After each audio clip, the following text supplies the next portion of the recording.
Welcome back to the vlog. After 3 amazing days in Guangzhou, it's time for the next leg of our trip. Today, we're heading up north to our second destination. We checked out of the hotel, hopped into a Didi, and made our way to the train station. It was about a 25-minute ride. I was really impressed. The roads there are so smooth, and I loved checking out all those sleek modern buildings along the way. This was our very first time going into a railway station in China. It's huge, like seriously massive. It was spacious, modern, and of course, very busy. The scale of it is just unreal. Getting to the train felt like an adventure of its own. The security was as strict as an airport. The queues were super long and the walk to the platform felt like a mini marathon. The train itself? So long, I couldn't even see the end of it. This was the first of many high-speed trains we took throughout our trip. Technically, it was my second time on a Chinese fast train, the first one being in Laos.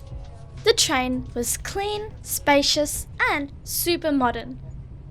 I was so excited to settle in for the 5-hour journey to our next destination.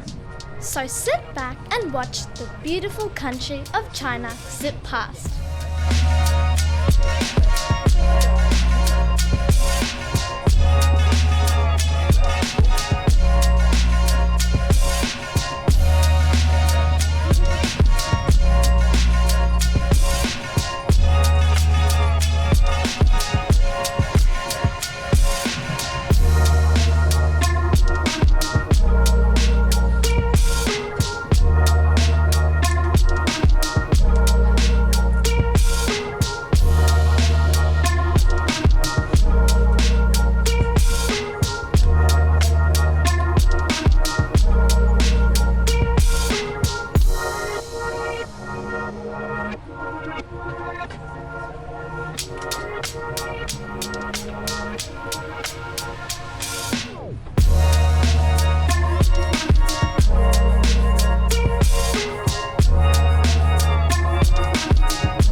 The journey itself was such a vibe. I plugged in my earphones, put on my favourite music, and watched villages, towns, and cities race by like a movie. The stations we passed, mind-blowing. Even tiny towns I'd never heard of had train stations bigger than the largest one in Melbourne. For those who wanted to eat or drink, there was an on-board service. Sure, it was a bit pricey, but there were plenty of great options to choose from. After 5 hours on the train, we finally arrived at Hangzhou. We knew the station was going to be massive, so our plan was pretty simple. Go through security, find the Didi pickup point, and head to the hotel. Having said that, we kind of messed up our simple plan. First, we ended up on the wrong floor, which was meant for people to enter the platforms, not exit. After a bit of translation drama, we finally found the right floor. Then, we kept going from one end to the other, trying to find the exit for Didi. But all we could find was the normal taxis. We went up a different floor, but still failed to find the Didi point. After all that, we just gave up and hopped into a regular taxi. We really should have done this in the first place. Lesson learned.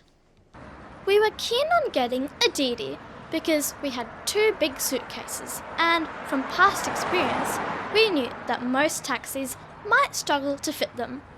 So we thought of booking an SUV with more luggage space. But that really didn't work out that day. Luckily, the taxi driver was kind enough to keep 1 luggage bag in the front seat. A 15-minute ride later, we got dropped a few meters away from our hotel. It was a busy touristy zone where cars aren't allowed, so we had to drag our bags the rest of the way. It was not that bad though. We booked a room for 3 nights. It looked amazing online. The room was modern and spacious, but does it live up to the hype? Let's take a look.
Super impressed with the room. Sure, it didn't have a window, but honestly, it didn't matter.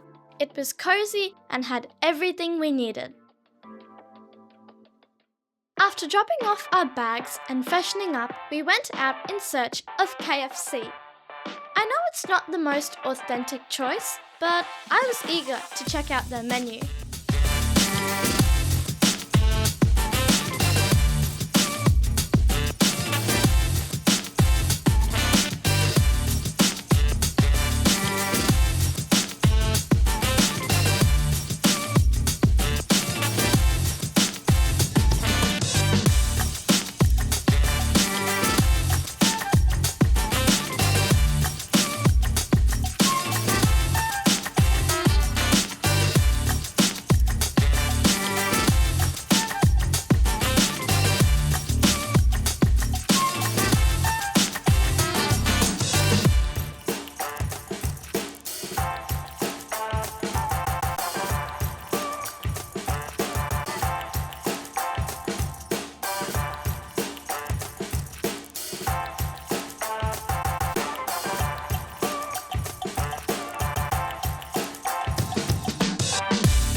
After a breezy 10-minute walk, we reached KFC.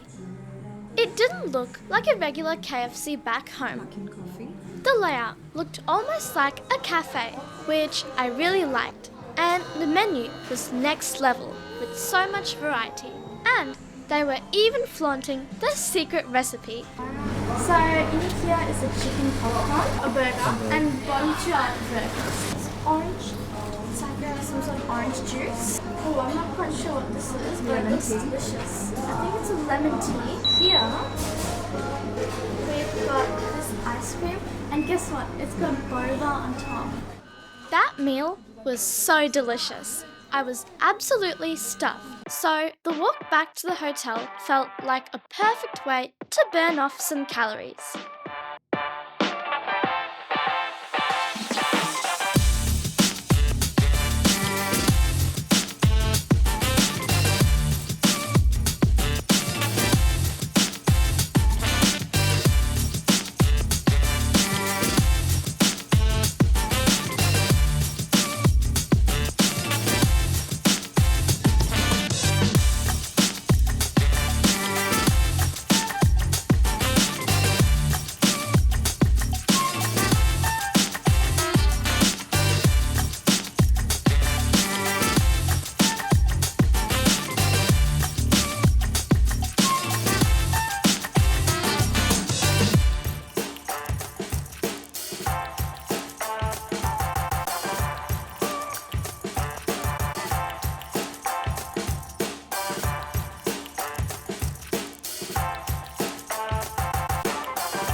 Look at that sky! Isn't it stunning? With all the rush in life, we barely stop to watch sunsets like this. So glad we got to slow down and take this one in. One of my favorite memories from China.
But not for too long. We were too excited to explore the street our hotel was on. Honestly, it was such a perfect location for first-time visitors in Hangzhou. By evening, the whole place came to life. First, we set out to explore the street right outside our hotel. Such a cool spot to wander around. We then planned to head out to the busier, more touristy area a little further down.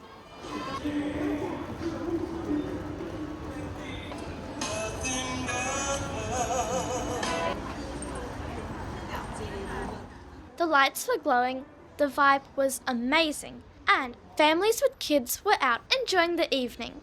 Time to see what Hangzhou evenings are all about.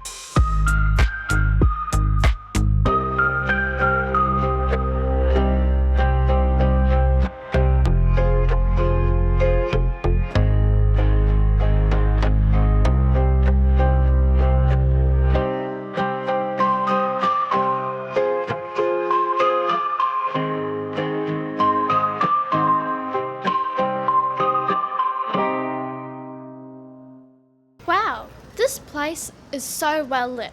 It feels like a festival. But that wasn't even the main part. The street seemed even busier up ahead, so we kept walking towards the action.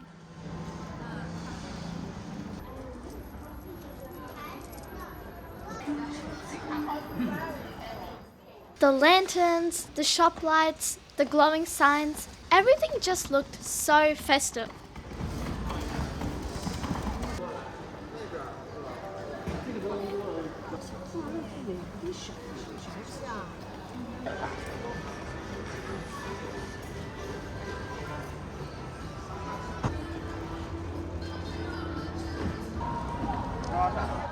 This was one of the most iconic streets in Hangzhou. It's packed with history, street food and shopping. Definitely a must-visit spot for tourists.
Whether you're here for snacks, souvenirs, or just the vibe, Hefang Street has it all.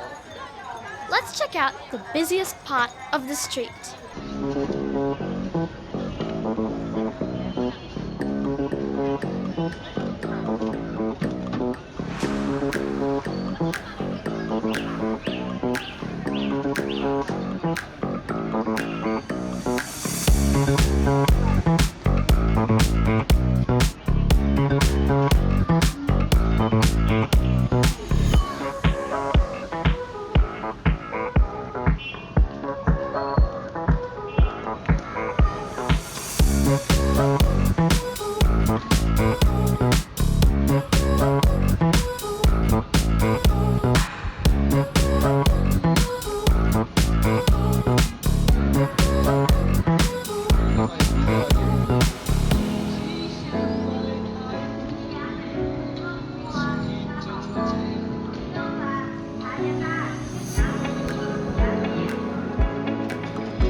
After all that walking, We were exhausted and starving.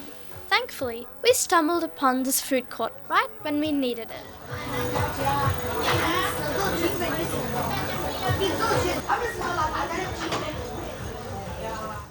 There were so many food options, but we went there for the meat sticks. I seriously love those. And, of course, my all-time fave, the potato stick.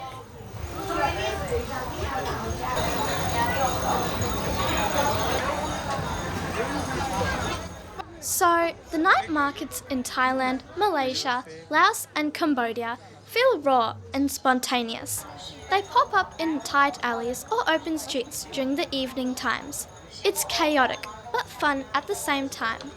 But here in China, night markets are more structured and well built, often set up in designated areas with permanent stalls, tiled floors and clear walking paths. It's cleaner and more organised.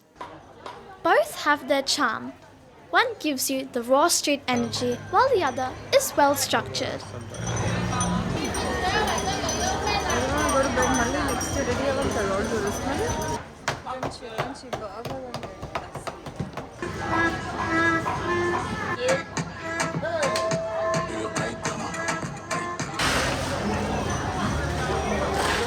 I thoroughly enjoyed our night walk along this busy street.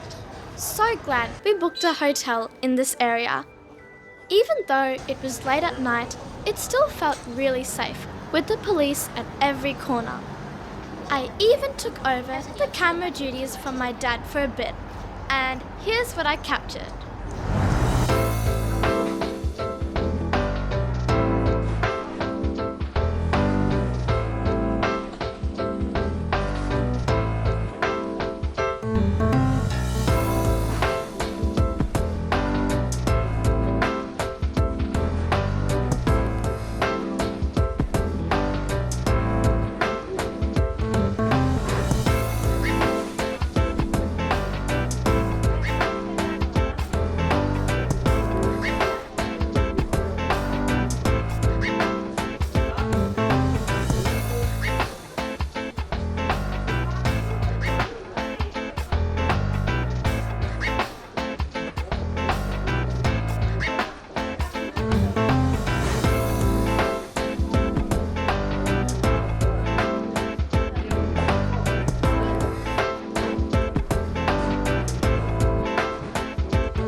We ended up walking so much that day, but we were prepared for it.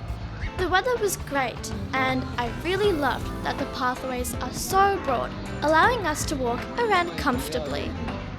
The following day was a big day, where we visited the main attraction in Hangzhou, the West Lake. It was one of the most beautiful places I have ever visited. Of course, our day wouldn't be without a little bit of drama. So stay tuned and do not miss next video.